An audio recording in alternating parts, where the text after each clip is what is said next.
En este trabajo titulado Predicción de la permeabilidad de yacimientos de arena, utilizando técnicas de aprendizaje automático a partir de integración de registros geofísicos y datos de núcleo, mostraremos los resultados del uso de tres técnicas para la predicción de esta propiedad en yacimientos de petróleo. Dentro del contenido vamos a abarcar lo que es la introducción, el proceso de preparación de datos y seguidamente de los resultados de la estimación de permeabilidad y las conclusiones.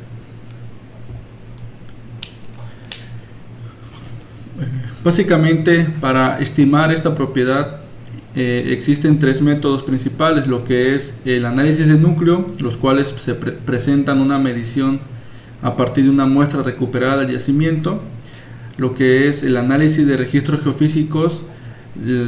con los cuales se estima la permeabilidad mediante correlaciones; y un tercero, que es el análisis de prueba de presión, en la cual podemos obtener una medición indirecta a partir de datos de presión y producción de los pozos. En este trabajo nos vamos a enfocar en lo que son los registros geofísicos, los cuales generalmente o a partir de los cuales generalmente se estima la permeabilidad usando correlaciones o relaciones con alguna otra propiedad, normalmente la porosidad. Sin embargo, uno de los inconvenientes de esta técnica es que estas correlaciones pueden ser aplicables o no a ciertos yacimientos, ya que fueron generadas con datos de núcleos del yacimiento, de un yacimiento en específico, por lo que estas ecuaciones pueden ser o no aplicables a otros yacimientos, por lo que en ocasiones se puede llegar a una estimación no acertada de esta propiedad, por lo que recientemente se han hecho esfuerzos y se han realizado estudios para la predicción de la permeabilidad usando otras técnicas como son redes neuronales o máquinas de soporte vectorial, para poder generar un modelo de regresión usando específicamente los datos del yacimiento en estudio. Esto permite generar un modelo con sus datos, con sus propios datos del yacimiento, para después tener una predicción a partir de este modelo en pozos o donde no tengamos datos medidos a partir de núcleos, ¿no? Entonces, en este trabajo vamos a mostrar cómo a partir de datos de registros geofísicos y de datos de núcleo, ¿sí?, del campo Wolf, que es un campo localizado en el Mar del Norte y el cual actualmente ya no produce, fue cerrado en el año 2016, pero sus datos fueron publicados en el año 2018, por lo que tomamos estos datos abiertos para hacer este estudio y comparar los resultados de tres técnicas. Vamos a hablar de lo que es la técnica de regresión lineal múltiple, máquina de soporte vectorial y red neuronal. Que antes de iniciar la generación de los modelos, el primer paso fue la preparación de los datos. Como les comentaba, tomamos datos de registros geofísicos de dos pozos, los cuales fueron importados al entorno de trabajo R, el cual fue la herramienta y lenguaje que usamos para generar estos modelos, mediante la librería Wely, el cual está hecha en Python y nos permite cargar estos datos que generalmente los encontramos en un formato LAS. Para realizar este estudio escogimos 5 registros geofísicos dada su relevancia, y dado que se encontraban disponibles en los dos pozos, tomamos lo que es el registro de rayos gamma, el registro sónico, porosidad neutrón, el registro de densidad y el registro resistivo. Esto para ambos pozos, los cuales, además de tener los 5 registros geofísicos, tenían igual los datos de núcleo en ambos pozos. Estos datos de núcleo fueron cargados al entorno de trabajo mediante archivos CSV o separados por coma. Seguidamente hicimos un análisis generando una matriz de correlación para ver cómo se relacionaban todas las variables entre sí. Observamos que inicialmente se tenían valores bajos de de correlación entre .04 y .48, por lo que aplicamos una transformación en 4 de las variables que se iban a usar como regresoras. En este caso, los registros geofísicos se usaron como regresores para predecir lo que es la permeabilidad medida en los datos de núcleo. Entonces, estos 4 se transformaron mediante logaritmo base 10 las variables, a excepción de la densidad, la cual mantuvo su escala original. Para definir el tamaño de los datos de entrenamiento y de prueba, usamos lo que son las curvas de aprendizaje, en la cual mediante un proceso iterativo se tomaron diferentes tamaños de datos de prueba y de entrenamiento para obtener un dataset en el cual no nos diera ningún problema de sobreajuste o subajuste. En este caso determinamos que con 300 datos en el dataset de entrenamiento se obtenían valores de error similares, lo que nos quiere decir que no tendríamos problema de sobreajuste o subajuste. Con este dataset y conjunto de datos de entrenamiento seleccionado, se prosiguió a generar los modelos pues usando estas 3 técnicas que ya mencioné. El primer modelo fue el de regresión lineal múltiple, en el cual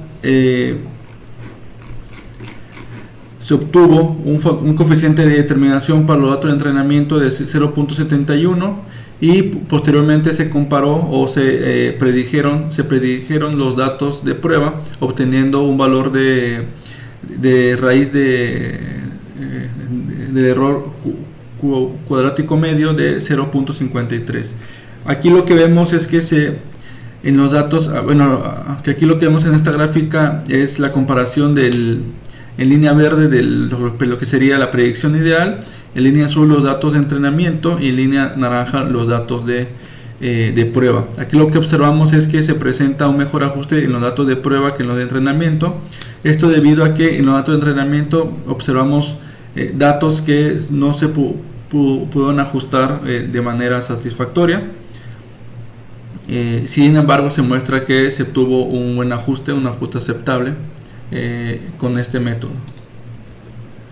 El siguiente método, que es el de máquina de soporte vectorial,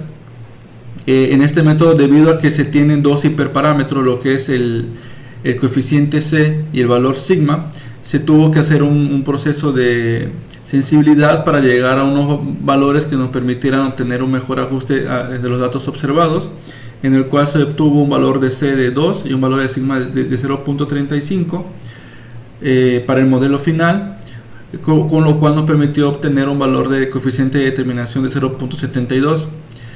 para los datos de entrenamiento. De manera similar, se obtuvo un valor de 0.52 para el valor de la raíz del error cuadrático medio, y como observamos en esta gráfica, se obtiene de manera similar al método anterior, que los datos de prueba ajustaron mejor que los datos de entrenamiento, precisamente por lo mismo que tenemos algunos datos de entrenamiento que no se lograron ajustar de manera satisfactoria. El último método, el tercer método, fue el de red neuronal, los cuales de manera similar este método tiene 2 hiperparámetros de ajuste, lo que es el valor de decaimiento y el tamaño o número de neuronas, en el cual se usó igual un proceso de sensibilidad para obtener valores de estos hiperparámetros adecuados para el modelo. Se llegó a un valor de 5 en el tamaño o número de neuronas y un valor de 0.5 en los valores de decaimiento, con lo cual se obtuvo un coeficiente de determinación de 0.73 para los datos de entrenamiento y un error de 0.49 para los datos de prueba. De manera similar, observamos que los datos de prueba ajustan mejor que los datos de entrenamiento debido a esos datos que tenemos igual allí como outliers. Finalmente, una vez que se tenían los 3 modelos, se prosiguió a generar curvas de permeabilidad. Esto después de aplicar la operación inversa de la transformación que se usó en los datos de núcleo. ¿sí? Por lo que aquí observamos para los pozos 1 y 2 lo que es la curva de permeabilidad en líneas de color. En la naranja vemos los resultados del método de regresión lineal múltiple, en rojo lo de la máquina de soporte vectorial y en color café los resultados de la red neuronal. Observamos que todos tienden a acercarse a los datos observados en color azul, que son los datos de núcleo o medidos, y en los datos y en las zonas donde no tenemos datos de núcleo vemos que los tres métodos crean curvas con comportamientos similares. Aquí observamos en el pozo 1 a una profundidad de 38-40 metros que precisamente los datos que no se pueden ajustar de manera satisfactoria y los cuales presentaron o estaban en el conjunto de entrenamiento. A manera de resumen, los resultados, observamos que el método o la técnica de red neuronal obtuvo el mayor coeficiente de determinación con un valor de 0.73 para los datos de entrenamiento, y para los datos de prueba igual obtuvo un valor alto o superior a los otros dos métodos de 0.974. Esto sugiere emplear este método de red neuronal, ya que presentaron los mejores resultados para la generación de un modelo de predicción de la permeabilidad de un yacimiento en arenas, ¿sí? A comparación del método de regresión lineal múltiple y máquina de soporte vectorial. Como conclusiones podemos comentar que los tres métodos empleados mostraron muy buenos resultados para la predicción de esta propiedad de un yacimiento petrolero. Esto usando registros geofísicos como la variable regresoras y datos de núcleos como variable a predecir. Los resultados con menor error y mayor coeficiente de determinación fueron los obtenidos con la red neuronal. Y bueno, dado la transformación que se hicieron a los datos, tanto la variable regresoras como la variable a predecir, que fue la permeabilidad, pues se tuvo que hacer se empleó esta transformación para obtener buenos resultados, y a partir de las tres curvas de permeabilidad obtenidas se estableció la eficacia del uso de técnicas de aprendizaje automático o machine learning con datos de la industria petrolera. Eso es todo, muchas gracias.